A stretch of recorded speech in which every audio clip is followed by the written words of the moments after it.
Bom, gostaria de convidar aqui, mas antes de convidar, agradecer novamente a brilhante participação da senhora embaixadora. Muito obrigado.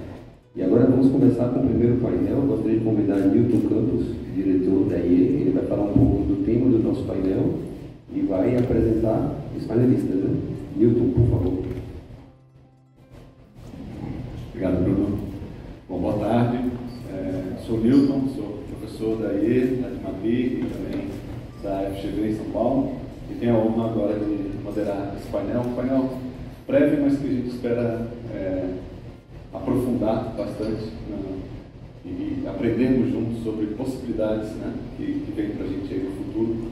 Eu vou comentar aqui exatamente o tema que a gente vai abordar, mas a gente vai ter a presença do Júlio Ribas e do Guilherme Anverso, né, que são do CEO do aeroporto de Salvador e um sócio da XP Investimentos. Então a gente vai poder explorar duas vertentes interessantes sobre o futuro breve, né, do Brasil nesse momento atual. E o assunto específico, né, que a gente vai comentar nesse painel é o futuro, né, da economia do comércio, mais especificamente, né, quais são os possíveis, né, impactos globais na economia brasileira depois desse período de Covid e dessa atual guerra, né, entre a Rússia, essa invasão da Rússia à Ucrânia.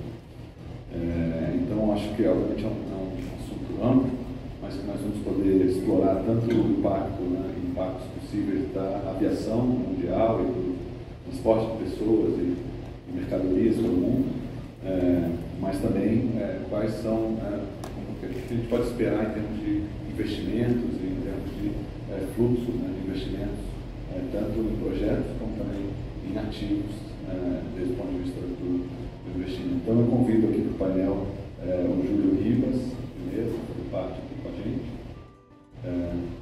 e o Guilherme Anverso também, por favor.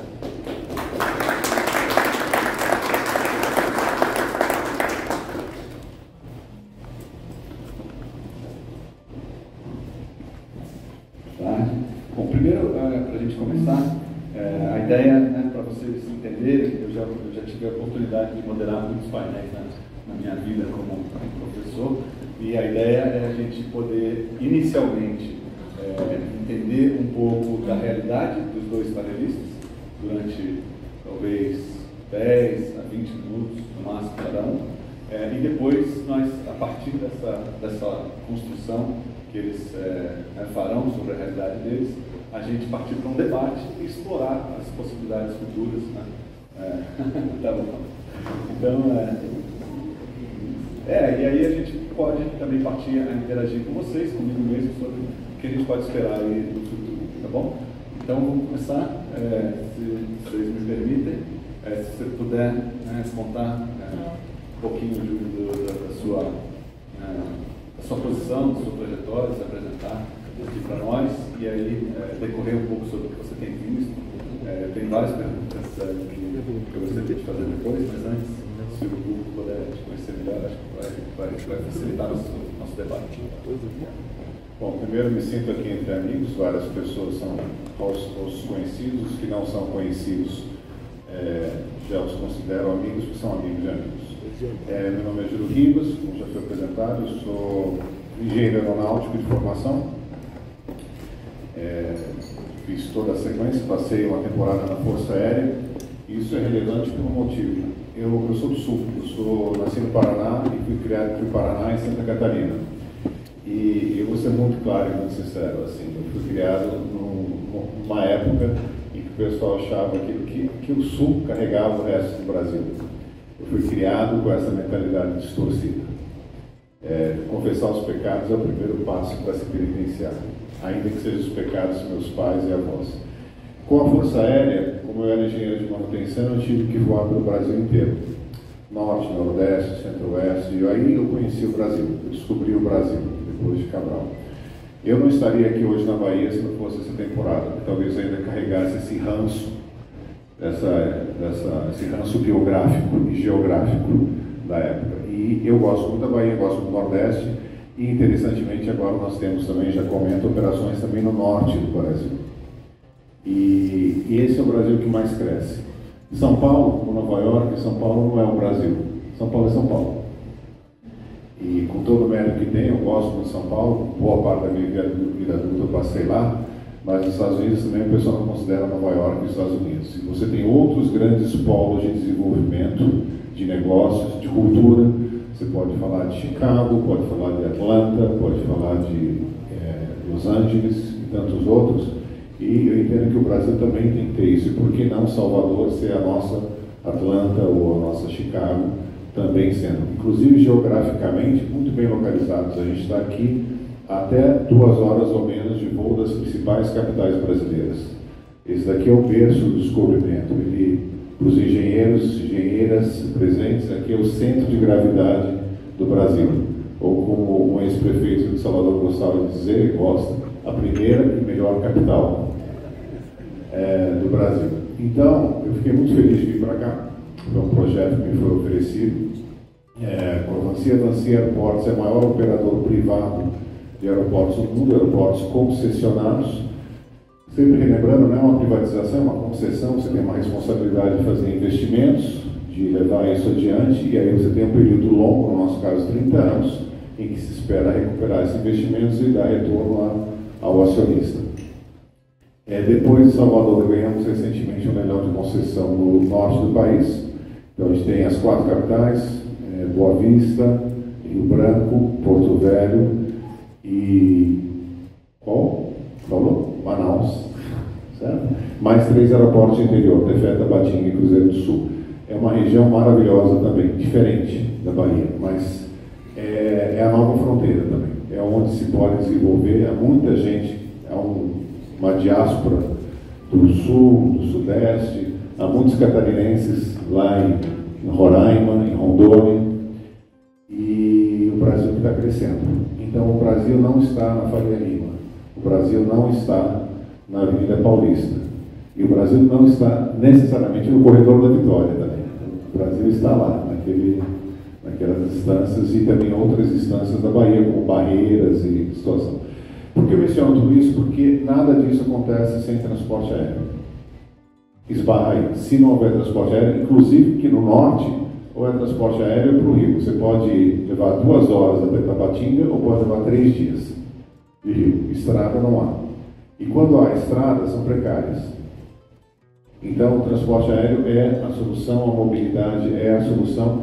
Então, eu me sinto muito satisfeito eu tenho um trabalho que me faz pular da cama toda manhã, porque eu sinto que há um propósito. Ele sabe muito bem que quando há um propósito, o nosso trabalho fica mais fácil, e fica mais, mesmo com a dificuldade. Então, de novo, a gente veio ao Brasil para fazer isso, a Vinci veio ao Brasil para fazer isso, e a gente vai continuar fazendo. Salvador, investimos 700 milhões de reais no aeroporto de Salvador. O aeroporto de Salvador era interessante porque ele era considerado em todas as pesquisas da Secretaria de Aviação Civil, por muitos anos, o pior aeroporto do Brasil, por ser várias circunstâncias, desde a infraestrutura até outras. Então, assim, era difícil não melhorar, né? Assim, a vantagem de você estar no fundo é que só dá para ir para cima. Mas mais do que isso, a gente procurou se empenhar em desenvolver rotas, fomos como todos corridos pela pandemia. Antes da pandemia, a gente tinha aumentado enormemente o número de rotas, inclusive rotas internacionais, que não existiam antes, para Panamá, aumentando o fluxo para a Argentina, Chile, com vários voos para o Chile, e já trabalhando nas soluções de Estados Unidos e outras de Europa. Agora a gente recomeçou e retomou. Mas a parte boa é que a nossa malha doméstica, pós-Covid, eu já gosto de usar o termo pós, eu acho que a gente já tem que, estamos todos aqui no ambiente, sem máscara e tudo mais, há um ano isso aqui seria impensável. A malha pós-Covid ela tem mais qualidade que a pré-Covid.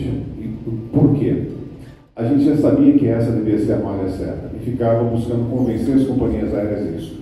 Mas é muito difícil uma companhia aérea mudar a malha, porque é um joguinho de dominó. Você mexe num lado, vai mexendo no outro, e é muito trabalhoso. Eles têm que ter certeza que essa nova combinação vai ser economicamente viável. Então é um jogo que às vezes demora 2 anos para fazer pequenos progressos. Com a Covid, 95% do tráfego aéreo parou no Brasil e a gente agressivamente começou nós mesmos a simular cases com as companhias aéreas de rotas. Porque quando eles remontassem, é como um Lego que você desmontou, jogou todas as peças no chão, e aí você remonta. E aí daí surgiu o hub da Gol em Salvador.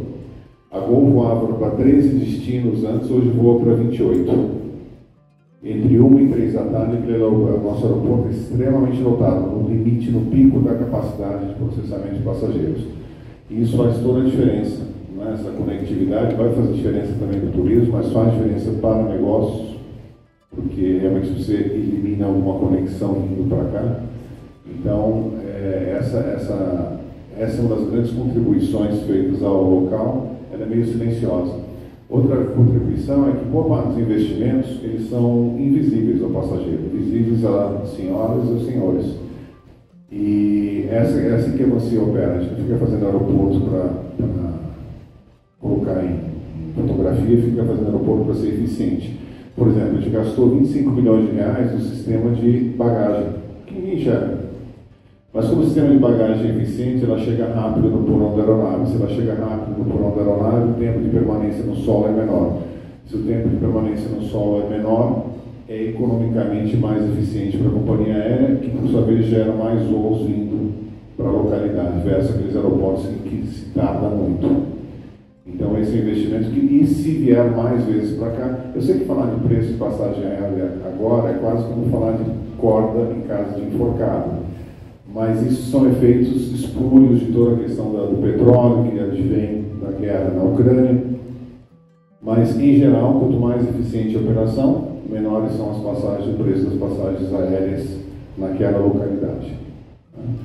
Outro comentário rápido, aproveitando meu tempo aqui, é que a aviação existe, não é uma história, uma lenda, é um fato. Né? A partir de 1911, os mineiros de carvão na Inglaterra começaram a levar canários para as minas, porque eles detectavam antes, sentiam os efeitos antes.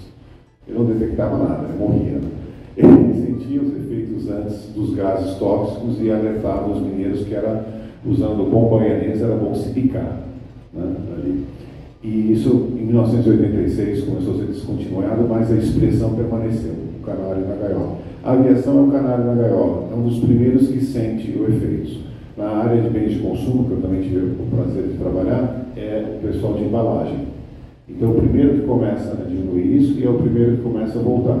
E falando em volta, eu já lhe dou uma boa notícia. O Brasil recuperou 90% já do tráfego aéreo doméstico. O que não recuperou ainda no mundo é a questão do internacional, mas o doméstico, 90% já foi recuperado. A gente está tendo um soluço agora, de novo, por conta do efeito do petróleo. Não chega a ser um voo de galinha, é só uma pequena redução, mas é bastante positivo isso daí. Muito, muito positivo. Assim, e é normal num país dessas dimensões. Teria que ser assim mesmo. As recuperações mais rápidas de voos domésticos são China, Estados Unidos, Rússia, doméstico, e Brasil. Países de dimensão continental, evidentemente. Aqueles que perguntam também, e voo internacional ele é bastante difícil de desenvolver. A gente sabe fazer isso, estamos trabalhando nisso. Meu diretor comercial, inclusive, está na Europa agora, fazendo um roadshow. E são projetos que demoram de 1 a 2 anos, porque isso depende de capacidade. Tínhamos aqui, por exemplo, os voos da Air Europa, 3 vezes por semana. Não voltaram ainda, devem voltar em 30 de novembro, mas até aí já foram feitos vários adiamentos. Era novembro do ano passado, era março desse ano, era junho desse ano, foi para novembro. Porque eles estão sem capacidade, eles devolveram aeronaves durante a crise para o lessor, né, para eles fazerem isso. Então, é um processo longo, mas satisfatório, e a gente vai. Salvador passou por um renascimento, uma requalificação, em que esse é um caso em que quem coloca o ovo tem que cacarejar.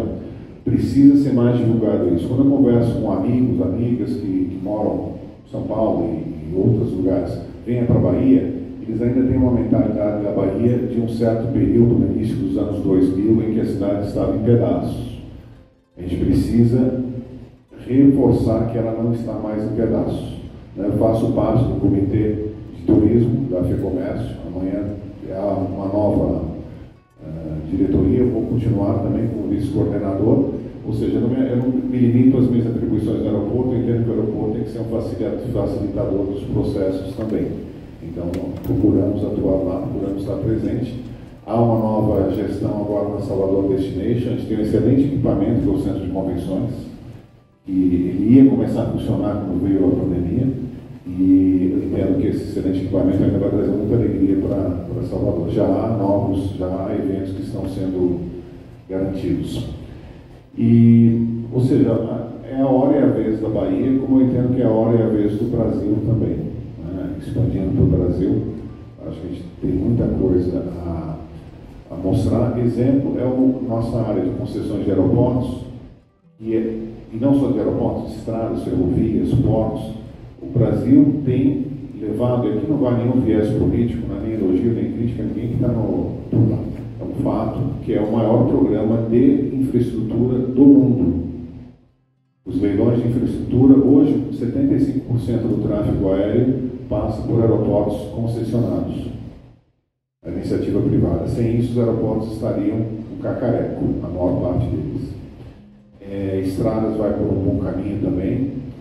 E, então, isso vem, e é o respeito também à questão da ordem jurídica. Quando houve essa pandemia, sim, os contratos previam que, em caso de força maior, haveria um certo reequilíbrio.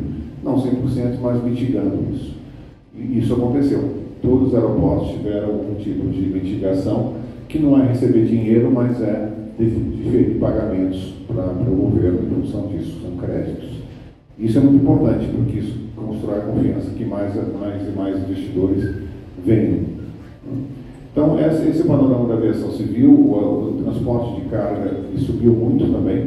Viracopos, pela primeira vez em 10 anos, fez dinheiro, teve lucro, apesar da queda do número de passageiros, porque por conta da carga aérea. Manaus, que nós operamos, está com resultados 15% acima do que tinha em transporte de carga aérea. Com toda a crise de containers e tudo que houve, o transporte aéreo acabou sendo viável para quem ficava ali em cima do muro na conta, além da eficiência, lógico. Então, de novo, o transporte aéreo é o canário na linha, é o primeiro que sente, mas o canário não ressuscitava, infelizmente, mas no nosso caso, o canário que ressuscita é o primeiro a voltar a cantar quando as coisas vão bem. E quem trabalha nessa área, seja concessões de aeroportos, seja aviação, tem que pensar em longo prazo.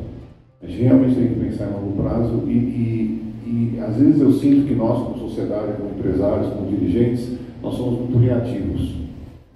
A gente tem que dar 2 passos adiante da bola, a gente não pode estar correndo atrás dela. A gente tem que estar adiante. E a gente tem que pensar que há outros desafios. Eu preciso entender, eu tenho um filho de 12 anos, entender como que vai ser daqui a alguns anos, que provavelmente ele vai poder fazer uma visita no Louvre, pelo metaverso, e talvez essa visita inclua ele sentar ao lado do Leonardo da Vinci, pintando a Mona Lisa e fazendo perguntas para o Leonardo por que o sorriso é assim, quantas camadas ele aplicou sobre as pinturas anteriores.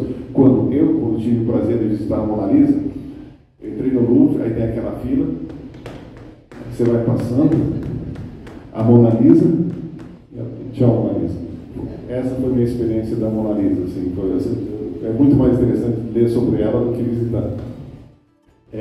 Eles vão poder, lá, a estátua do Canova, eles vão poder passar a mão. Isso é assustador, é surpreendente, também é excitante, mas a gente tem que pensar já nesse mundo. Assim. O Zuckerberg não montou o Meta só para fazer Avatar. Avatar já existe. Já existe Avatar. A questão vai muito mais além. Eu consigo imaginando, realmente, eu consigo me imaginar sentado do lado de Newton, perguntando para ele, afinal de contas, a maçã caiu ou não caiu? Qual é a história? E isso vai poder acontecer. E aí eu fico imaginando o que vai fazer com o transporte aéreo. Isso, a gente vai ter que ser criativo para as pessoas resolverem sair da sua sala e atravessarem o oceano voando. Né? Então, acho que a gente tem que estar muito mais preocupado com isso do que com o pico de combustível que está tendo agora. Isso é um problema pequeno. A gente tem que estar adiante da bola. Eu passo a palavra aqui de volta ao nosso coordenador do painel para passar ao meu colega aqui. Tá? E disposto depois a responder as perguntas. Eu não quero estourar o tempo para que a gente tenha tempo para conversar sobre o que lhes interessa. Só dei um panorama leve aqui. Muito obrigado mesmo. Muito interessante. Vamos passar a palavra para o Guilherme, por favor. Bom, boa tarde a todos. Um prazer estar com vocês aqui. Agradeço imensamente o convite de vocês. Como o Júlio, também sou do Sul, um pouquinho mais embaixo, do Rio Grande do Sul. Fico na Faria Lima, mas sei muito bem que ela não é o Brasil. Estou sentado lá na Faria Lima em São Paulo, mas sei muito bem que ela não representa o que é o Brasil. O Brasil é muito, muito maior do que São Paulo, do que a Faria Lima. Mas a Faria Lima pode ser um caminho muito interessante para ajudar esse Brasil a crescer. Sou da XP Investimentos, sou sócio lá, estou no mercado financeiro há mais ou menos 15 anos, dedicado à gestão de recursos, a investir, a buscar soluções de investimentos para as pessoas, para as famílias aqui no Brasil. E a XP tem um propósito muito claro, que é o propósito de fazer com que as pessoas, o brasileiro, tenha essa possibilidade de investir melhor. Investir melhor, combinado com uma cultura muito clara de que é um Brasil que, para crescer, ele precisa dos empreendedores, ele precisa do investimento, ele precisa de educação financeira. Conversei hoje com a Luciana sobre isso. A gente sabe como é importante, o quanto pode mudar a educação financeira nas escolas, cada vez atingindo mais famílias. Isso é transformador para o Brasil. E a gente acha que um dos caminhos, uma das soluções para que a gente realmente tenha uma economia com um crescimento sustentável, de longo prazo, está exatamente através dos investimentos, está exatamente através de buscar soluções para uma economia e um mercado que consiga se desenvolver. O Brasil tem muito ao que se desenvolver do ponto de vista econômico, soluções de estratégias, produtos, tipos de investimentos, desde renda fixa, títulos de crédito privado, investimento no mercado de ações do Brasil. Ainda o Brasil é muito pequeno nesse universo do investimento em bolsa. Hoje são aproximadamente 4 milhões de pessoas no Brasil que investem em bolsas. Isso não é nada, pensando numa população de 200 milhões de pessoas.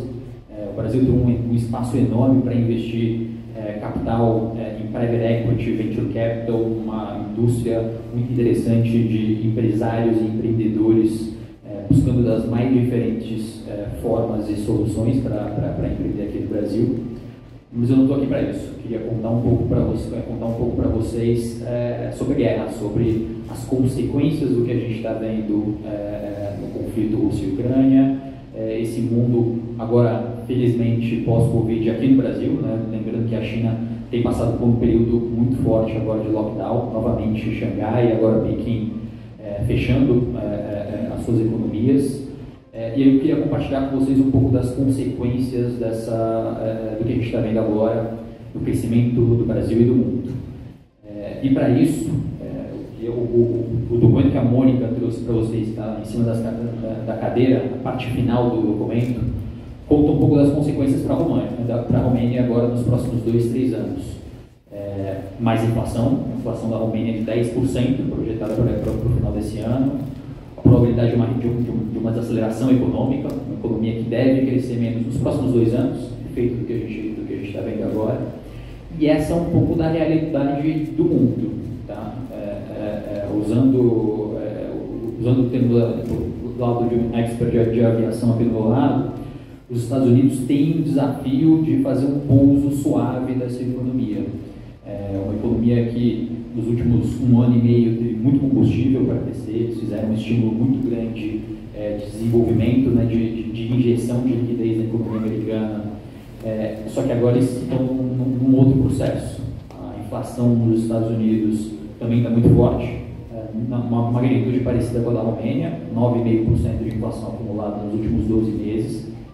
E diferente de nós brasileiros que estamos super acostumados com inflação, é uma realidade que a gente está acostumado a lidar, essa não é a mesma realidade para o americano. E a gente acha que existem implicações muito significativas desse ambiente de muita inflação no mundo, como consequência, primeiramente, do Covid, os choques de ofertas, difícil comprar um carro, né? A gente passou agora um período onde você vende o seu carro usado no mesmo preço do que você comprou. E essa é uma realidade que, infelizmente, somado ao momento da guerra, né? A guerra nunca é bom, né?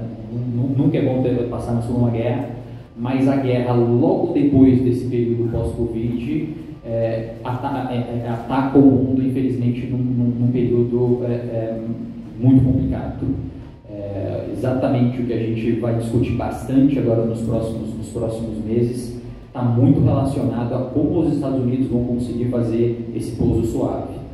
Infelizmente, a nossa interpretação é que os Estados Unidos não vão conseguir fazer esse pouso de uma maneira muito suave. Infelizmente, eles passaram da pista. Há um ano atrás, eles poderiam ter olhado a pista, se programado muito melhor para fazer esse pouso suave. O que a gente está conversando aqui é de uma probabilidade, infelizmente, da gente ver uma recessão se aproximando da economia americana. No curto prazo, isso tem implicações muito significativas para o humor dos investidores, né, para como os investidores vão alocar os seus recursos globalmente. E temos o desafio enorme da inflação. Então, é uma inflação que aqui no Brasil o Banco Central foi à frente. Acho que é a boa notícia, né? O Brasil muitas vezes está atrasado, mas a realidade é que o Banco Central aqui no Brasil ele foi à frente de todos os bancos centrais do mundo. Então, a gente viu no ano passado a taxa de juros aqui no Brasil sair de 2%, está agora atingindo os 11,75%, deve fechar o ano agora em 14%, e isso como consequência dessa inflação mais forte. O lado positivo, mais uma vez, é um Banco Central aqui que foi à frente. A gente tem um Banco Central muito bom, conduzido pelo Roberto Campos Neto, autônomo, independente. Então, isso significa que, independente da eleição, independente do resultado da eleição, são pelo menos mais 2 anos com o Roberto Campos e time do Banco Central trabalhando. Então, isso é um reforço institucional do Brasil muito importante. Então, agora a gente realmente tem autonomia do Banco Central para tomar decisão de política monetária, se é para ter mais juros, se é para estimular mais ou menos a economia. Então, a gente, através desse Banco Central independente, a gente começa a trilhar um caminho aqui no Brasil para trazer mais confiança, né, trazer mais confiança nos investidores. A gente tem também evoluído no ponto de vista do empreendedorismo, através da lei das falências. Então, é um Brasil que está cada vez mais criando um arcabouço jurídico para fazer com que o empreendedor consiga montar uma empresa. O Brasil ainda está muito atrasado, é um dos piores no ranking de facilidade de abertura de empresas, mas é um Brasil que pode sim, tem toda a capacidade de atrair recursos dos investidores estrangeiros. A gente viu isso e foi agora nesses primeiros 3 meses do ano. A gente sente no bolso, né? A gente viu que o câmbio saiu de 5,80, caiu para um patamar próximo a 4,60, 4,70, e esse movimento não foi um movimento dos brasileiros, foi um movimento dos investidores internacionais. Os investidores internacionais, eles olham para o Brasil e enxergam o Brasil que é uma economia verde. Então, apesar da gente não se posicionar como isso, a gente tem uma enorme possibilidade de realmente ser a grande economia, a economia global verde. Isso já tem chamado a atenção dos investidores internacionais. É um mundo que demanda essa transição energética. Tem um termo que ganhou muita popularidade durante a pandemia, que é o termo ASG, que está ligado a investimentos ambientais, sociais e de governança. O Brasil é um destaque nisso. O Brasil tem muito espaço do ponto de vista pensando a nossa matriz energética, energia eólica, energia solar. O Brasil é uma potência nesse sentido, e um pouco desse movimento a gente começou a sentir nesse primeiro trimestre do ano. Então, é um Brasil que tem essa matriz verde, que pode ser um cavalo muito importante para atrair esse recurso dos investidores estrangeiros. O Brasil, infelizmente, ainda é uma da importância da gente estar aqui hoje, mas o Brasil está praticamente de fora das cadeias de comércio internacional. Então, a partir do momento que a gente abre uma ponte com a Romênia, a gente abre uma ponte com a Espanha, a gente abre uma ponte com os Estados Unidos, a realidade do Brasil é muito fechada, é uma economia extremamente fechada para o mundo. Então, quando a gente começa a criar essas pontes, né, a gente começa a construir pontes com o mundo, isso tem um impacto enorme para o crescimento aqui no Brasil. O Brasil é realmente um país pouco investido. Quando a gente olha percentualmente na carteira dos investidores globais, eles investem mais em China, eles investem mais em Rússia, eles investem mais nos mercados asiáticos de maneira geral. Então, essa é uma grande oportunidade, né, o que está acontecendo, todo esse cenário de incerteza internacional, é uma grande oportunidade para o Brasil se posicionar como um player para o comércio, abrir realmente, né, esse desafio que a gente tem de abrir a nossa economia para o mundo, pode ser uma realidade muito, muito importante para atrair recursos dos investidores. E o terceiro ponto é que o Brasil tem um produto de exportação que é o CDI, mas o CDI é diferencial de juros, é uma renda fixa aqui no Brasil de 13%, 14% versus os juros atuais dos Estados Unidos de 0,5%, acabam também sendo um fator determinante para atrair esses recursos de investidores internacionais. A gente já sentiu um pouco disso no primeiro trimestre desse ano, a gente pode ver um movimento muito maior nos próximos meses. É só o Brasil fazer a lição de casa e realmente conseguir trabalhar muito bem esses 3 pilares. No meio do caminho, infelizmente, essa incerteza, né? Então, fomos do 5,80, voltamos para o 4,60, agora o câmbio se estabilizou no patamar mais próximo a 5. Esse 5 tem uma justificativa, então o Banco Central dos Estados Unidos tem adotado um tom mais duro da condução da sua taxa de juros. A taxa de juros, como eu comentei, que está em 0,5%, ela deve se elevar. Hoje os mercados projetam que os Estados Unidos vão levar os juros para 2,5%. Infelizmente a gente acha que vai mais. A gente acha que a taxa de juros nos Estados Unidos pode trabalhar no patamar de 5% a 6%. Para sair um pouco desse economia de muito número, mas só para trazer um pano de fundo para vocês, a gente não vê os Estados Unidos trabalharem uma taxa tão alta de 5% a 6%. A última vez que a gente viu isso foi na década de 90. Então a gente passou aí por volta de 30 anos de mercado com o governo com juros baixíssimos nos Estados Unidos. Então a gente tem desafios de curto prazo, com esse ambiente de inflação mais forte, preços das commodities extremamente pressionados, não só na parte do petróleo, não só na parte de combustíveis, mas também no setor de agricultura. Então todas as commodities, milho, soja, trigo, cevada, todas as commodities passaram por um ajuste muito significativo como consequência da guerra. O tempo e duração da guerra vão ser determinantes para a gente entender qual que vai ser a força dessa desaceleração global. Então, se a gente realmente vai ter uma desaceleração muito forte, uma queda de PIB, e o quanto vai ser a inflação. Então, a gente projeta uma inflação para o Brasil de 7% para esse ano, que é bastante, é bem acima da nossa meta, e ela pode ser maior ou menor de acordo com a extensão da guerra, de acordo com a extensão desse conflito. A parte final dessa primeira parte aqui que eu queria comentar é o tema metaverso. Então, às vezes a gente fica, eu faço muito dessas conversas falando de cenário macroeconômico, mais juros, menos juros, mais inflação, recessão, e na verdade eu acho que muitas vezes a gente deixa de fora os assuntos que são mais importantes, que são os investimentos de longo prazo. Então, obviamente, a gente tem desafios de curto prazo, tem enormes incertezas que estão à nossa frente, mas a realidade é que a gente tem um universo enorme, pensando no nosso bolso, né? Eu costumo falar que junto com o médico, eu cuido do bolso, do órgão mais sensível das pessoas, que é o bolso. Entendendo que o bolso dos investidores é um capital que tem que estar alocado por muitos e muitos anos, né? Obviamente a gente fala muito sobre curto prazo, sobre taxa de juros, cenário político, qual vai ser o próximo presidente. A realidade é que quando a gente pensa em investimentos, a gente tem que pensar um pouco à frente, pensar um pouco mais em tendências, pensar um pouco mais em oportunidades de investimento, olhando um horizonte mais longo, buscando tendências que podem estar relacionadas à tecnologia. Então, quem investe em tecnologia não está pensando, mais uma vez, no que vai acontecer nos próximos 6 meses, mas está pensando no que vai acontecer nos próximos 10 anos. Então, hoje, para os investidores aqui no Brasil, vejo 2 caminhos para a gente conseguir acessar esse tipo de investimento. Os investimentos mais líquidos, infelizmente, eles não estão aqui no Brasil, então os investimentos que são mais fáceis para os investidores acessarem esse tipo de investimentos, a gente consegue acessar investindo lá fora. Então, Facebook, uma Amazon, uma Apple. A boa notícia é que hoje está muito mais fácil fazer esse tipo de investimento aqui no Brasil. A gente não precisa ir muito tempo atrás, 5, 6 anos atrás, era muito difícil conseguir construir uma carteira de investimentos que tinha investimentos em Amazon, em Apple. A boa verdade é que esse acesso está na mão de vocês, não só nos iPhones, mas nas empresas que podem ser investidas lá fora, que exatamente vão se beneficiar desse ambiente tecnológico. Mas aqui no Brasil, sim, tem um mundo também que a gente pode capturar o investimento também no setor de tecnologia.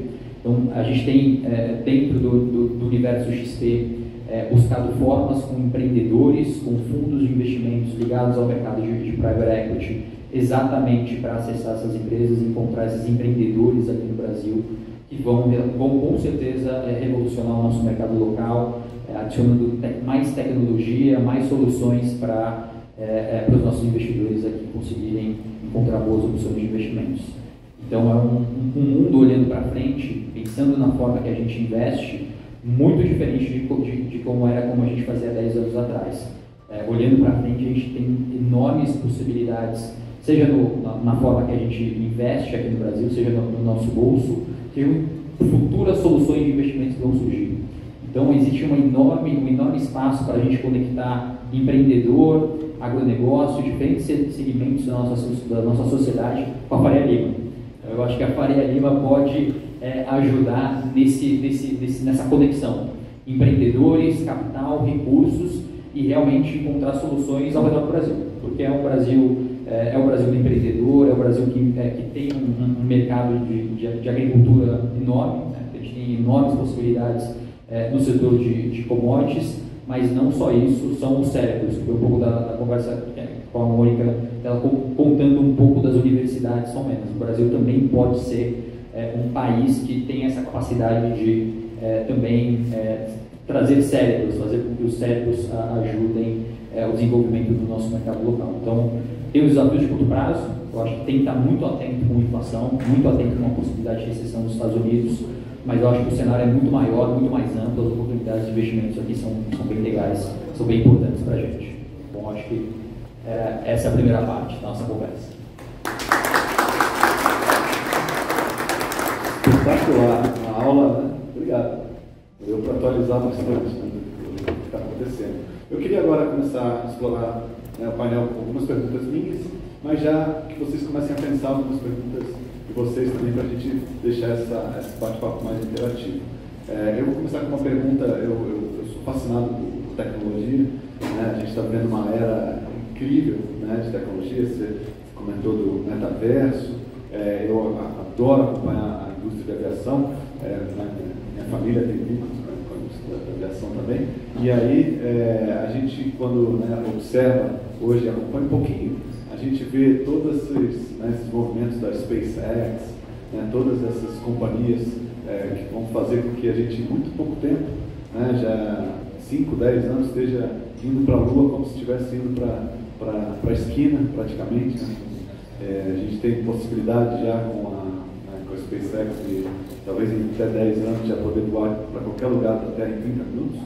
Então, uma série de tecnologias que estão sendo se desenvolvendo cada vez mais rápido. Uma tecnologia potencializa a próxima. E ainda você tem, então, a tecnologia da parte física, mas aí tem a tecnologia da parte lógica, como o metaverso, você poder viajar sem ter que viajar, usando uma internet rápida. Imagina se o 5G já vai revolucionar, imagina o 6G, o 7G, o que vai acontecer.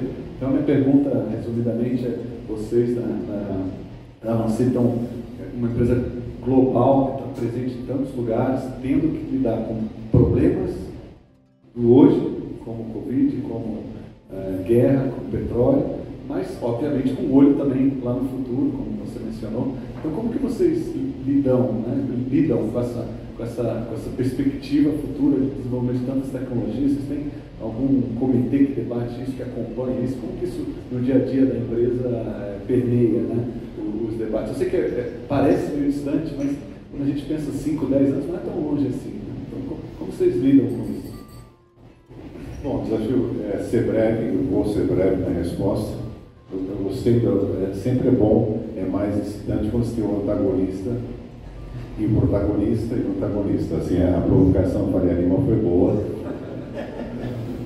A Faria Lima tem todo o meu respeito, a questão só é onde a ação acontece, mas você também entende a mesma coisa.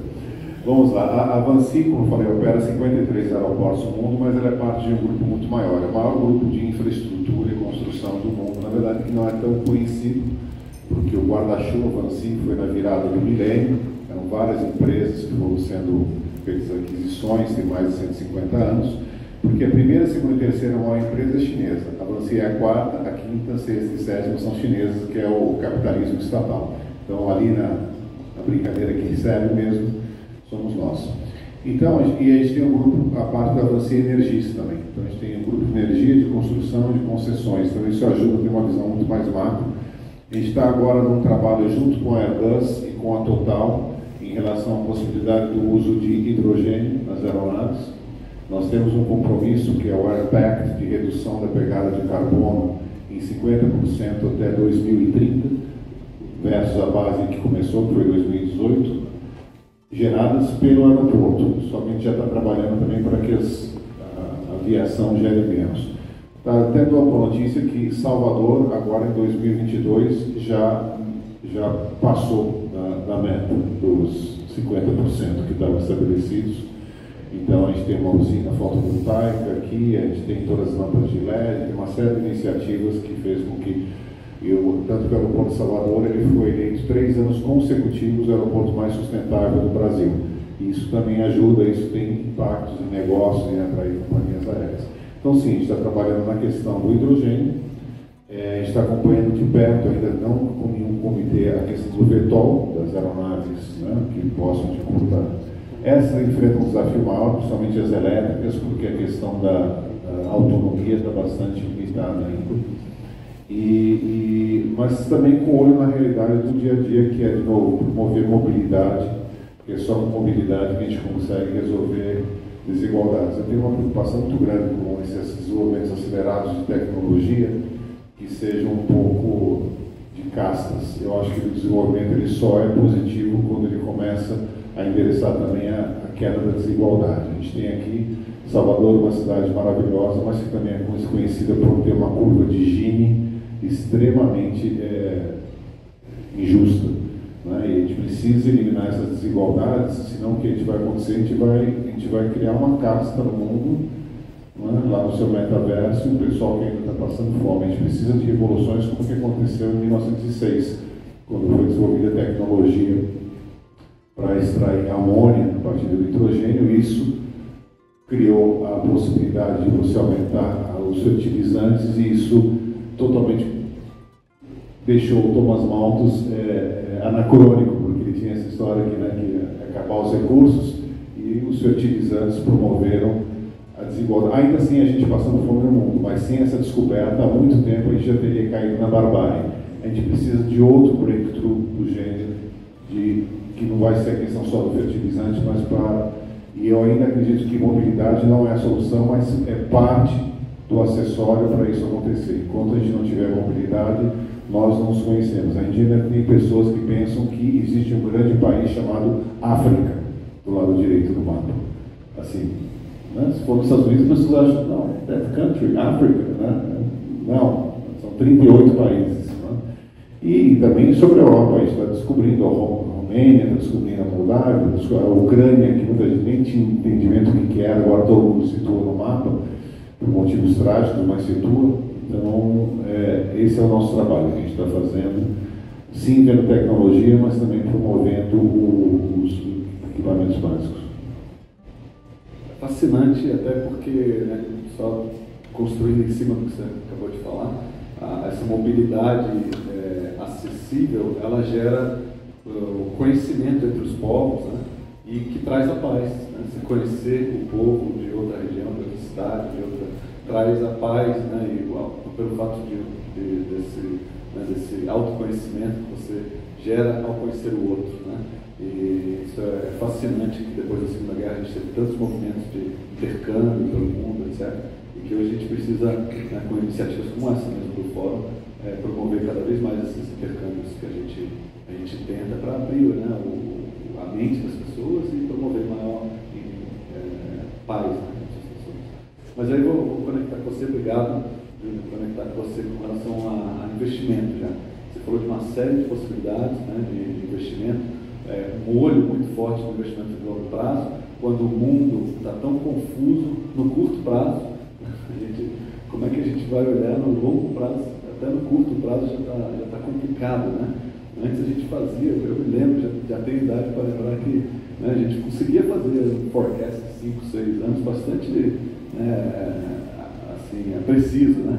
Hoje em dia é praticamente impossível, né? Então, você tem que realmente pensar que, né, o que vai acontecer daqui a 6 anos, hoje E aí a minha pergunta é curiosidade mesmo, vocês, né, numa potência como a XP, que obviamente cresceu num mundo que não era tão volátil como hoje, como é que lá, né, nas reuniões de diretoria, né, entre vocês, como é que vocês discutem, né, esse novo cenário futuro tão incerto, né, e como é que vocês conseguem, né, ver quais tipos de produtos, quais tipos de investimento conseguem, né, dar uma resposta de longo prazo? Se puder compartilhar com a gente como deve ser isso.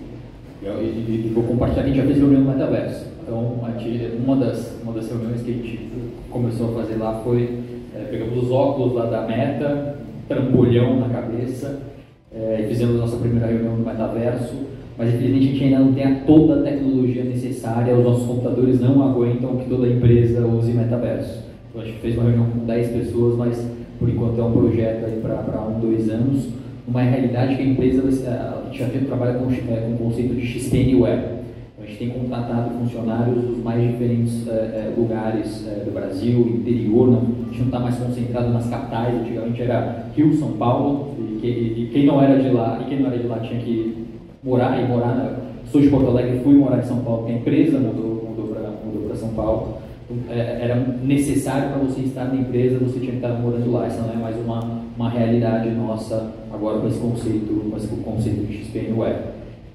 Sobre essa pergunta de investimentos para um cenário de incerteza.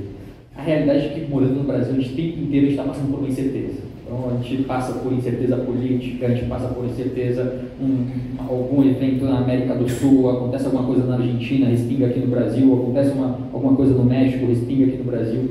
A realidade é que a gente não está muito acostumado com tempos normais. A gente teve ali talvez 2019, foi um tempo mais ou menos normal, 2020 a gente achava que ia ser o normal e não foi normal.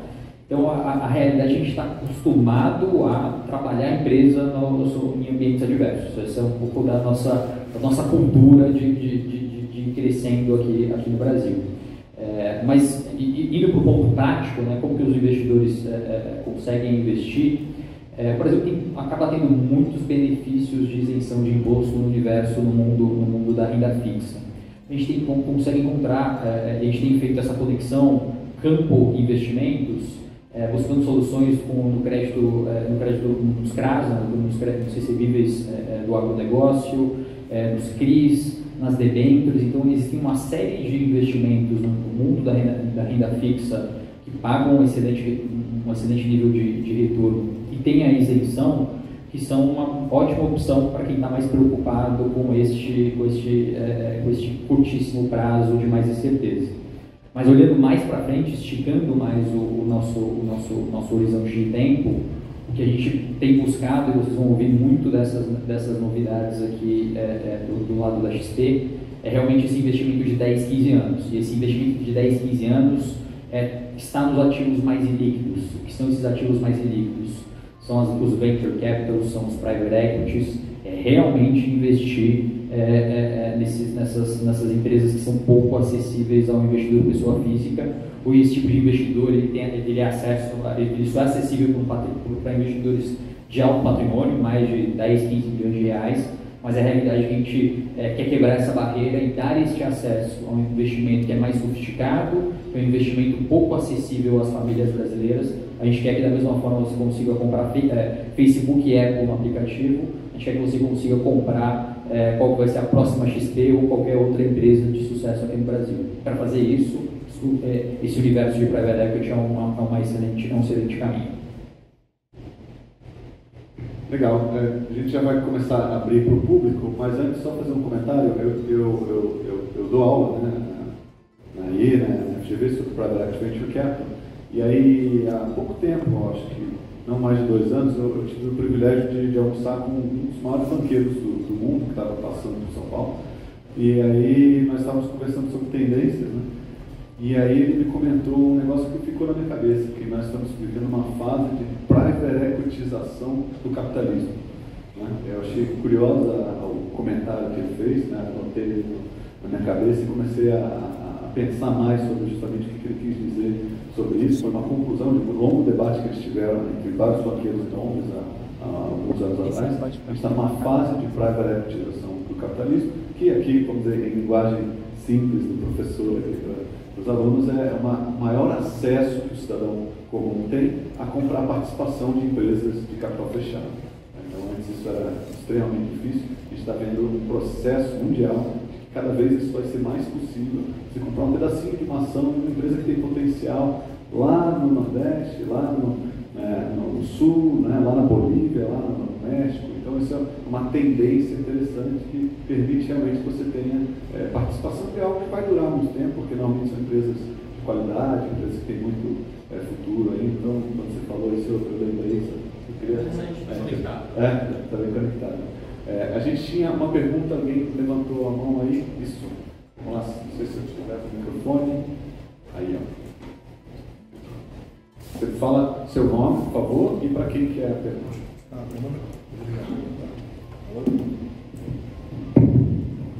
Meu nome é Marcelo, a pergunta é para, esqueci o nome. Guilherme. Você falou que você quer tornar acessível produtos que antes eram restritos a pessoas de mais de 10 milhões, um investidor qualificado. Tá? Você tem alguns produtos que o banco te exige uma ficha monumental de preencher. Você sabe o que você está fazendo, mostra seu patrimônio, quanto você está alocado em mercado financeiro, etc. Você quer romper essa barreira. A minha pergunta vem depois. Se uma pessoa que não é qualificada, que você quer atingir, perdeu o dinheiro todo. Quando uma pessoa perder, tudo bem. Quando começar muita gente perder, vão para a justiça. E a chance de ganhar no Brasil é muito grande. O vendedor enganou, prometeu lucratividade, aquela conversa de sempre. E vai ter que o único milhão que a gente tinha na vida dele virou pó na sua mão. Como é que vocês vão reagir contra a nossa justiça? Eu vou um passo antes, mas eu quero falar de diligência. Então, não é qualquer produto, não é qualquer ativo. Todos os ativos, seja de private equity, sejam fundos, sejam títulos de crédito privado, todos eles passam por uma diligência que o empreendedor, o ativo, ele passou por um regulador. Ele tem um crivo qualitativo na hora de você acessar esse tipo de investimentos. Mas concordo com você, tem riscos. Pelo que eu lembro, o pessoal de private equity, as coisas, ele bota em 50 empresas para mandar certo, bota em 20 para mandar certo. Sim. Aí, por mais que tenha diligência, 90% vai dar errado. Isso. E aí veio o começo da minha apresentação, que eu falei que um dos nossos propósitos é a educação financeira. Então, só com a educação financeira, qualificando as pessoas que estão no relacionamento com os nossos investidores, então todos os assessores de investimentos que trabalham com a gestão de investimentos, eles têm qualificação, eles são certificados para exercer o investimentos, mas investir tem risco. Eu concordo com você. É isso, a barreira de vocês de ensinar, de tentar explicar a um médico ou a um funcionário público que existe risco, mas quando você promete um ganho de 100% em um ano, 200, sei lá, qualquer número que seja, e ele perde, ele vai para a justiça. E o teu ponto é esse, o ponto do assessor e da pessoa que está te fazendo a recomendação de investimentos é não te garantir retorno. O trabalho dele, se ele chegar numa mesa e falar, olha, você vai ganhar 100% nos próximos 2, 3 anos, tem alguma coisa errada. Pode acontecer de você ganhar 100%. É igual o vendedor de consórcio, se você sortear daqui a 6 meses, todo mundo fala isso. Mas o desafio é esse, fazer dos dois lados, do lado de quem está assessorando e do lado do investidor, de realmente entender os riscos desse tipo de recursos. Mas é um desafio que a gente tem ao trazer esse tipo de investimento para todos os investidores, concordo com você. Vamos lá, legal, começamos. Vamos lá, quem tem mais dúvidas, perguntas, sugestões, consultas. Vamos lá, seu nome? Mário. Isso, para quem que é a pergunta? Os dois. Eu vou pegar um pouco a questão do fascínio pela inovação e um pouco do aspecto financeiro. E eu vou entrar num ponto que hoje é bastante falado, né? Embora, na minha opinião, muito superficialmente, que é a questão das criptomoedas no cenário atual. E eu falo da criptomoeda, nesse momento da minha pergunta, não vai mais para como se a criptomoeda fosse mais uma opção de investimento, melhor ou pior. Eu falo da criptomoeda como um novo modelo que pode atingir inclusive o sistema de governança do dinheiro. Porque a criptomoeda, hoje nós estamos num patamar que ela surge, na minha opinião, nós temos 3 opções. Ou isso aí não vai dar em nada, eu acho difícil, ou nós vamos ter 2 caminhos opostos, que é a criação das CBDCs, ou seja, é um modelo onde você vai centralizar e vai controlar as criptomoedas através dos bancos centrais, ou a criptomoeda livre, né, onde praticamente desaparecem os donos do dinheiro. O dinheiro, o capital é uma matéria-prima, se chamar, que tem dono. A criptomoeda não centralizada, ela vai subverter, né, um sistema de relação do dinheiro com a produção, com as pessoas e com a governança do mundo. Então, qual é a pergunta? Eu quero saber como é que eles estão vendo essa questão da criptomoeda no cenário atual. Eu vou falar muito pouco, porque o expert está do outro lado da mesa, mas eu vou falar como um testemunha da história só. Inclusive de diferença generacional, né? Eu falei que eu tenho um filho de 12 anos que está recebendo educação financeira, inclusive eu abri uma conta para ele, tive que ser no meu CPF, mas é dele, ele fica movimentando, só que eu peço para justificar cada movimentação que ele faz. Por que você vai movimentar isso? Ele compra aquele produto, esqueci o nome agora, que é lastreado, por exemplo, a ação da Tesla. Ele não tem uma ação da Tesla. Exatamente. Ele não tem ação da Tesla, mas ele tem uma ação virtual da Tesla, do super fã do Elon Musk. Esse é um dos nossos pontos de conflito generacional. Ele é super fã do Elon Musk, eu nem tanto. E hoje mesmo, ontem, eu li sobre o Warren Buffett, que falou que não daria $25 pelas criptomoedas. Então, eu não poderia ser mais cringe nessa história. Entendeu? E agora o mundo vai aprendendo sempre. De novo, eu vou ver o microfone, mas vai aprendendo. Relembrando que na Bolsa de Valores, em algum momento, as tulipas já foram o lastro de Bolsa de Valores. Então, é um processo, não tem nada de milenar, um padrão ouro, então a gente está em constante evolução. A gente está na Bahia, né, e a gente tem que relembrar do maluco, beleza, né? Prefiro ser aquela metamorfose ambulante do que ter a velha opinião formada sobre tudo. Então, a gente tem que estar disposto a aprender.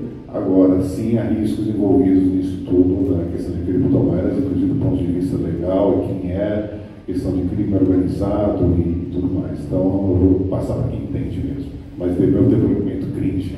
Davi, eu não gosto do Elon Musk, se você estiver escutando. Essa tua pergunta está relacionada, eu vou fazer juntar com o ponto do Marcelo a respeito do private equity. Vão ter criptomoedas que vão dar certo, vão ter criptomoedas que vão dar errado. Então, primeiro é um investimento de altíssimo risco. Segundo ponto, eu chamei de criptomoeda, mas eu não gosto muito do termo moeda. Eu gosto da parte cripto, eu gosto da estrutura de blockchain, mas efetivamente uma reserva de valor para a gente trocar dólares e ao invés de viajar para os Estados Unidos, não levar dólar, levar Bitcoin, eu acho isso um jogo mais complicado. Agora, a tecnologia que está por trás disso, o teu terceiro ponto de descentralização dos ativos, né, você tirar o poder central e trazer mais facilidade na parte de contratos, na parte de liquidação de operações, tem uma enorme evolução surgindo neste mundo de descentralização, de blockchain. No universo está relacionado a uma das criptomoedas chamada Ethereum, que é mais relacionada a contratos, mais relacionados a esse segmento. Então, existe um espaço para criptomoedas, uma classe de ativo extremamente volátil, extremamente arriscada. Tem que tomar muito cuidado, estava conversando com o Antônio hoje, dos golpes, né? Tem muita gente utilizando a criptomoeda para prometer retorno, para prometer os 100%, prometer os 200%. Essa já é uma regrinha de bolsa que eu uso, prometer o retorno tem alguma coisa errada. Então, a criptomoeda pode ser algo muito bom, mas infelizmente ela está sendo utilizada para a prática de golpes. Então, aqui tem esse primeiro ponto de atenção. O lado bom, para quem tem interesse, é que hoje em dia já existem estruturas com governança, empresas, ativos brasileiros, empresas brasileiras que estão relacionadas à Bolsa da Nasdaq dos Estados Unidos, passaram por toda a legislação, por toda a governança necessária. Então já é possível investir em criptomoedas de uma maneira segura. Então, para quem tem esse interesse, mas aí a gente, um pouco do nosso lado aqui de investidores, assim, nada para ser uma parte mais relevante do patrimônio do investidor, mas quem tem o interesse por trás de conhecer mais dessa revolução tecnológica que está por trás dos criptoativos, já existem soluções de investimento, mas tem que tomar muito cuidado. Assim, não dá para ser em qualquer lugar, tem que buscar uma casa que você tenha confiança, um lugar que te dê o suporte, porque infelizmente as criptomoedas têm sido utilizadas aí como um método de golpe. Mas o caminho é muito grande para o universo blockchain.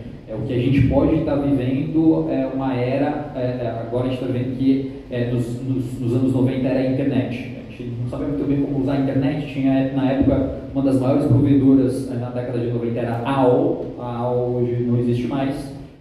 Esse mesmo risco vale para as para o blockchain e para os criptoativos. Não necessariamente os criptoativos que estão aqui hoje vão ser os criptoativos que vão fazer parte desse nosso universo nos próximos anos. Ótimo. Se eu puder adicionar um grão de areia, né, eu dei aula sobre cripto por muitos anos, a gente tem que ficar de olho sobre os padrões que vão sendo desenvolvidos nessa área. Dentro de tecnologias desse tipo que tem alcance global, é interessante a gente observar quais tipos de padrões vão sendo estabelecidos.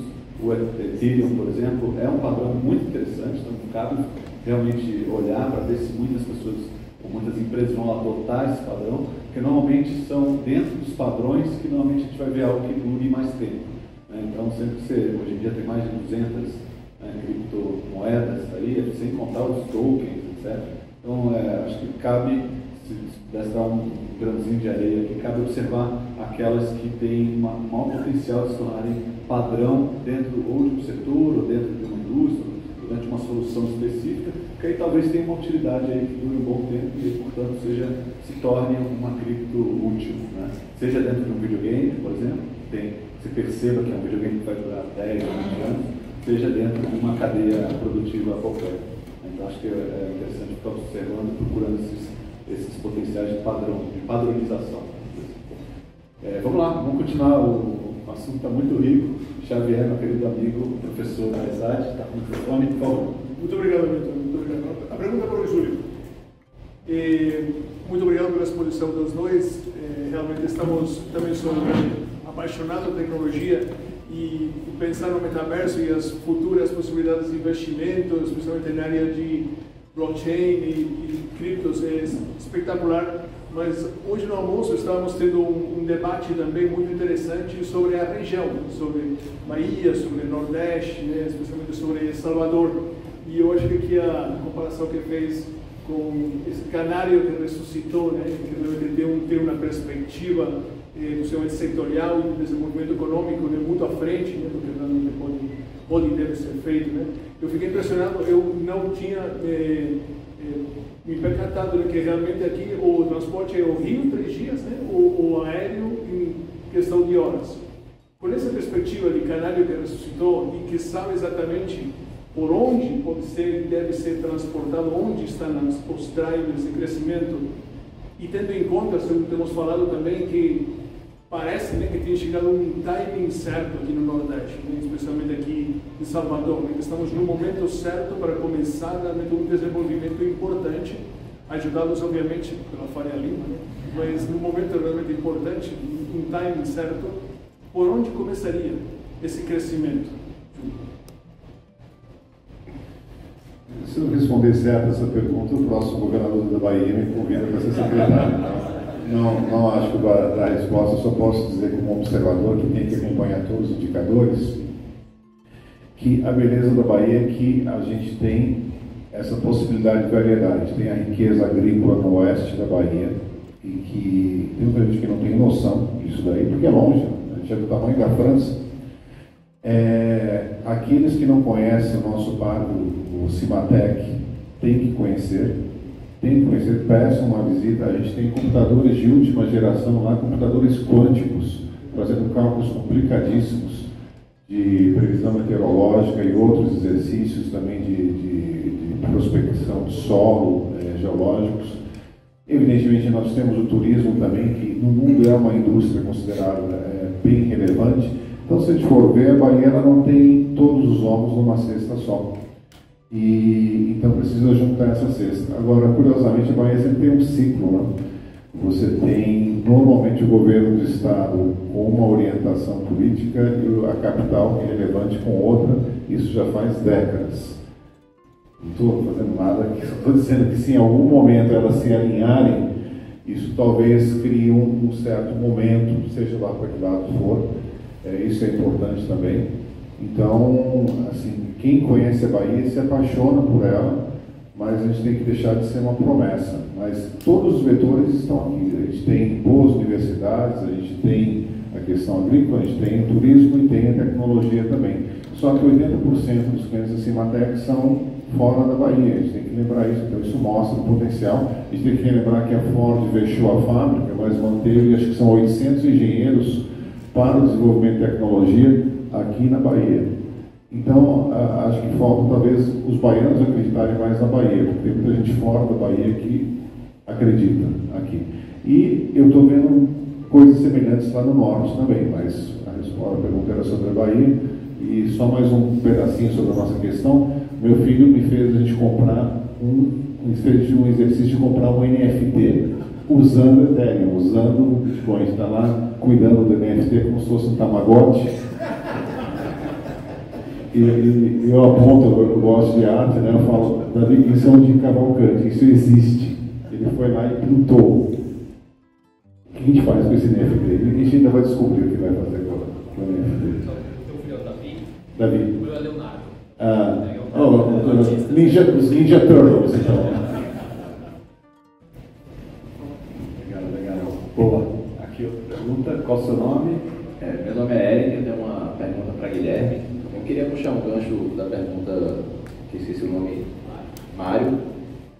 Quando ele falou sobre Bitcoin, criptomoedas, ele falou da questão de não bem do investimento, mas pelo que eu entendi, o cerne era de como, eu gosto de falar mais do Bitcoin do que das criptos em geral, como ela veio para subverter a hegemonia do sistema Fiat, principalmente pela limitação de oferta de moedas, que se diz que é 21 milhões, mas sabemos que nunca vai chegar a 21 milhões, porque quem perdeu o Bitcoin já é 20 milhões 999, então ela é uma tendência de valorização pela escassez, diferente do que a gente vê nas moedas Fiat, que é uma oferta constante, e nos momentos históricos a gente vê de grandes inflações por muita oferta monetária. Além disso, essa descentralização e também esse anonimato que é possível, como por exemplo, você pode viajar, gravar a sua carteira, o código na sua cabeça, a senha dela, e você pode levar milhões de dólares de um país para o outro e não passar por uma Receita Federal, ou seja, desse tipo.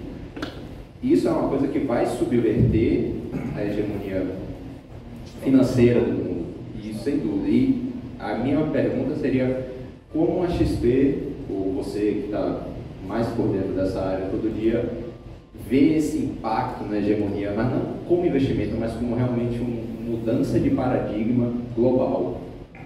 Obrigado. Se eu vou ter que ficar com o Warren Buffett, que falou ontem no evento anual da Berkshire, eu acho difícil os bancos centrais serem substituídos por uma moeda. Tá? Ainda não consigo ver os Estados Unidos sem o Fed, o Brasil sem o Banco Central. Não consigo ver a gente perdendo esse órgão central de controle dos recursos, dos ativos da economia.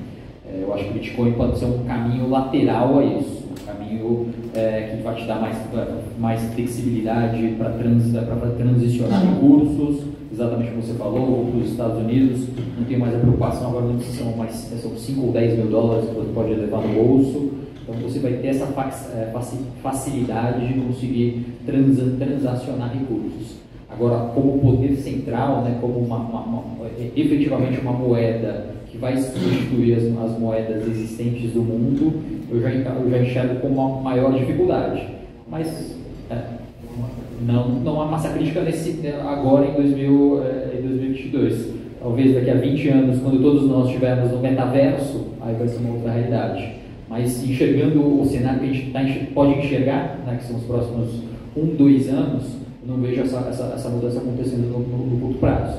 Mas se a gente chegar no desenvolvimento tecnológico, que daqui a pouco a gente não precisa, todo esse evento aqui não precisa ser mais físico, seja 100% no metaverso, Aí no metaverso aí é um jogo diferente. Aí é um jogo onde as criptomoedas aí sim tem um espaço enorme para serem a referência, né? Realmente serem a determinantes nesse mercado. Você tem que lembrar que o regulador, né, ele tem um papel constitucional, vamos dizer assim, dentro das nações constituídas hoje. A gente tem, essa sua pergunta, ela conecta com a própria viabilidade da existência das nações, como tal. Né? Então, o regulador, ele acaba regulando os procedimentos também, seja da moeda que for. Então, se você for comprar algo com esse recurso, você transferiu 10 milhões com uma senha que você tinha memorizado na cabeça, tudo bem, você pode levar de um país para outro. Agora, o que você vai fazer com esses 10 milhões no outro país? Você vai comprar uma empresa, vai comprar um ativo, essa compra vai ter que ser registrada em algum lugar. E aí o regulador vai regular essa compra. Né?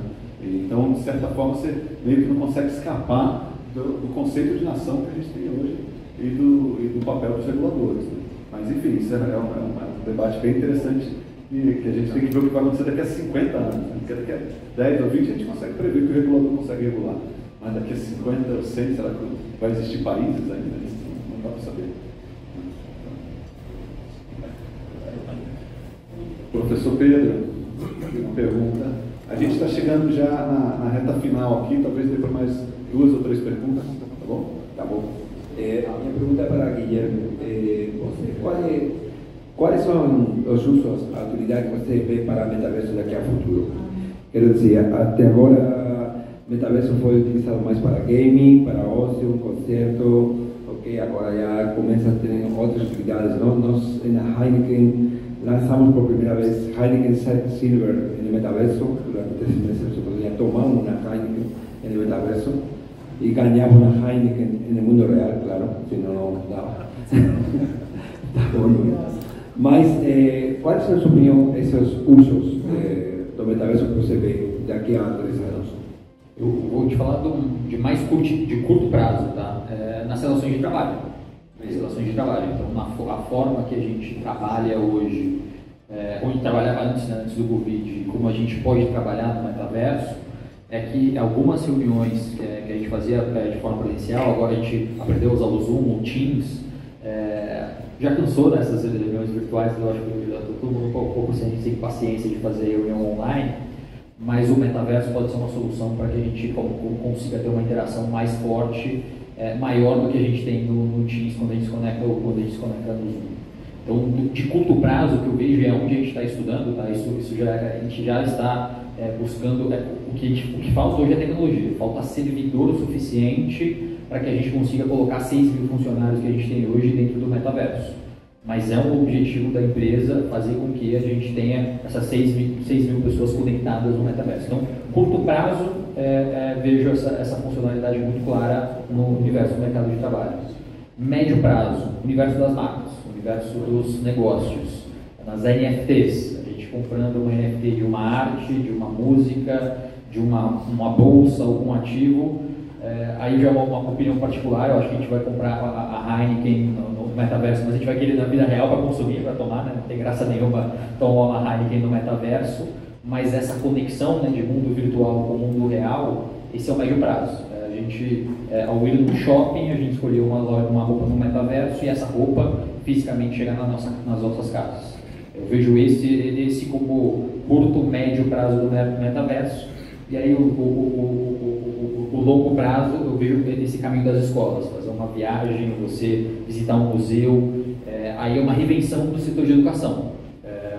As crianças que já não têm muita paciência para assistir aula de história no método tradicional, com uma professora fazendo uma apresentação, elas vão buscar exatamente o metaverso como uma ferramenta para aprendizado, para educação.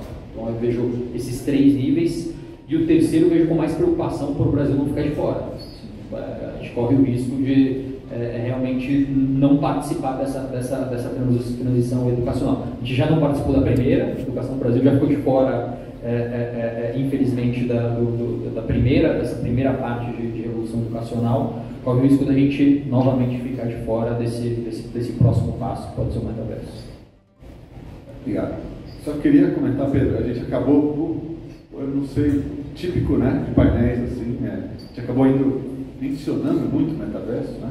É algo que já está presente aí há uns 20 anos pelo menos, mas eu acho que a gente não pode esquecer nessa questão, até do próprio metaverso, do machine learning, do artificial intelligence, que vai enriquecer isso exponencialmente, né? Porque uma coisa é você estar no ambiente virtual, outra coisa é você estar no ambiente virtual, né? Como o Júlio comentou, conversando com o Isaac Newton, né? E essa conversa só vai ser permitida, né, quando a Alexa de toda a vida, já que a gente já está até acostumado com a Alexa em casa, quando ela pudesse incorporar o Albert Einstein, você conversar com o Albert Einstein, né, via Alexa. Então, uma tecnologia vai potencializando a outra. Então a gente acabou falando, né, por causa da dinâmica aqui muito do metaverso, mas eu não tiraria do radar de forma alguma o AI, que é fundamental também nessa composição. A gente tem tempo para mais uma pergunta. Tinha aqui. Aí, qual o seu nome? José Luiz. José Luiz. Fazer para o Júlio Ribas. Primeiro, um prazer conhecê-lo. A gente acha que você está no grupo também do Business Bahia. Eu acho que já viu algumas intervenções por lá. Não, as intervenções no sentido de pessoal parabenizando. Na verdade é o seguinte, no nosso aeroporto, né, antigamente a gente costumava ir muito ao aeroporto assim, até para ver o avião, né? Era um entretenimento, né? A gente ia ao aeroporto aqui de Salvador. E a gente observa assim que hoje a questão somente de estacionamento, tem alguns itens, né, dentro dessa concepção do aeroporto, que desvinculou ele como entretenimento. Ele passou a ser realmente o aeroporto que a gente vai para viajar. Até hoje a gente aquela situação também de receber o parente, alguma pessoa querida, né? A pessoa geralmente vai pegar um táxi, justamente eu acho que talvez, pode ser uma opinião até equivocada minha, mas essa questão de estacionamento também inviabiliza. Em determinado momento eu percebi também que a Infraero fez uma intervenção nos aeroportos para transformar em shoppings. A gente observou isso numa fase anterior à privatização, no que aconteceu no aeroporto de Salvador. Então minha pergunta é nesse sentido, especificamente para o aeroporto de Salvador. A visão dele como entretenimento, né, para atrair uma criança que queira visitá-lo, para ver o avião. A gente observa que o último andar, que é onde tinha essa visão do avião anteriormente, ele vai ser muito pouco visitado, né? Então era mais para saber qual é o caminho, né? O que vocês estão pretendendo, se existe essa possibilidade, porque ele é um entretenimento também. O avião em si, a gente vê muita gente parada na rua para ver o avião passar, ciclistas, etc. Mas não há uma formalização, não há um local específico. Só para ver qual é a visão da Vinci sobre essa situação. Não, eu respondo com prazer. Vamos lá. Bom, para começar, eu sou engenheiro aeronáutico, então um pouco eu gostar de avião também. Então eu compartilho, né, do entusiasmo das pessoas que querem ver isso, que vêm. Nós não construímos um aeroporto do zero, nós reformamos uma estrutura que já existia. Então você tem várias soluções de contorno para fazer o quê? Aumentar a eficiência do aeroporto. Não é? Então manter aquele último andar como era, como um mirante, não era algo possível. Tinha que caber dentro do CAPEX, né, do custo de capital que tinha que investir, e promover a solução para melhorar o fluxo dos passageiros. E por outro lado era muito bonito ver o avião no último piso, mas a fila de embarque saía salão afora. Aquelas ilhas de check-in eram uma desgraça, porque começava a ter todo um tumulto por ali que não tinha solução. Então, foi a solução possível, porém, quem for lá e quiser ver a saída dos aviões, a decolagem e o pouso ao lado do restaurante Mesa de Teresa, tem a Mesa de Teresa, tem uma sorveteria ali, tem um janelão ali. É possível ver isso daí, então isso daí está endereçado. Em relação à parte de lojas e tudo, a gente interessa porque sim, uma boa fonte de receita é importante. A gente não chama de aeroshopping, como a Infraero chamava, mas todos os operadores eles investem em ter essas soluções de comércio, seja comida, seja loja, seja presentes. Né? Mas eu sugiro que você coma algo na Mesa de Teresa, tome um sorvete ali na São Paulo e veja ali pela janela. Tá bom? Muito obrigado.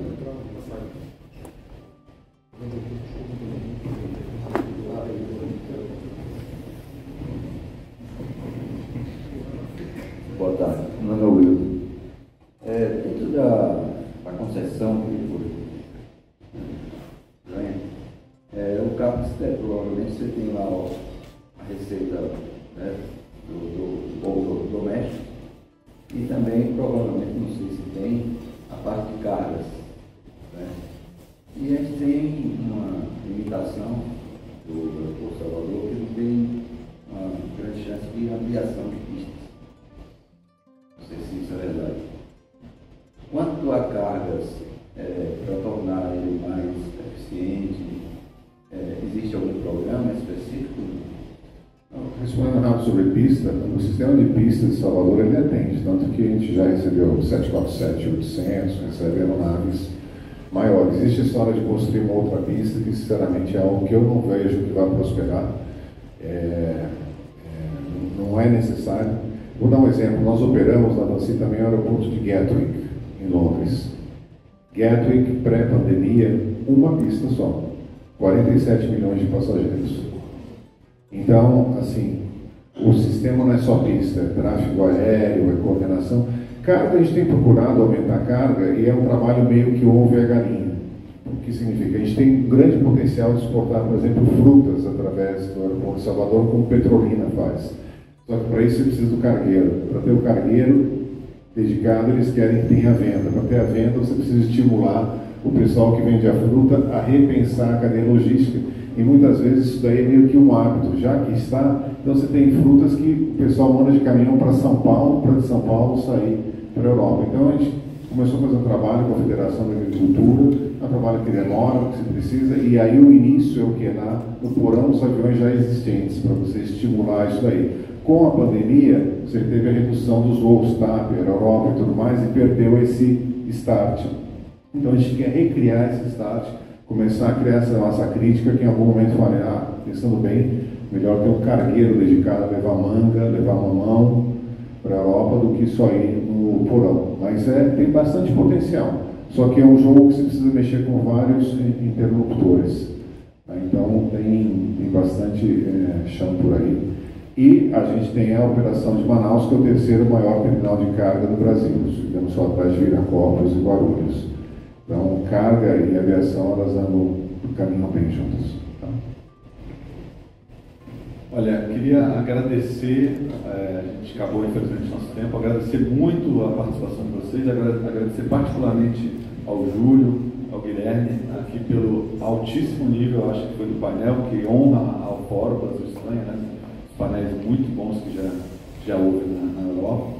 E eu mesmo aqui do lado de cá tive muita coisa que eu pensei, muitos insights aqui com as ideias que vocês compartilharam com a gente. Então eu queria agradecer a todos vocês pelas perguntas, também ao painel pelo ótimo período aqui de tempo que a gente passou aqui. Obrigado.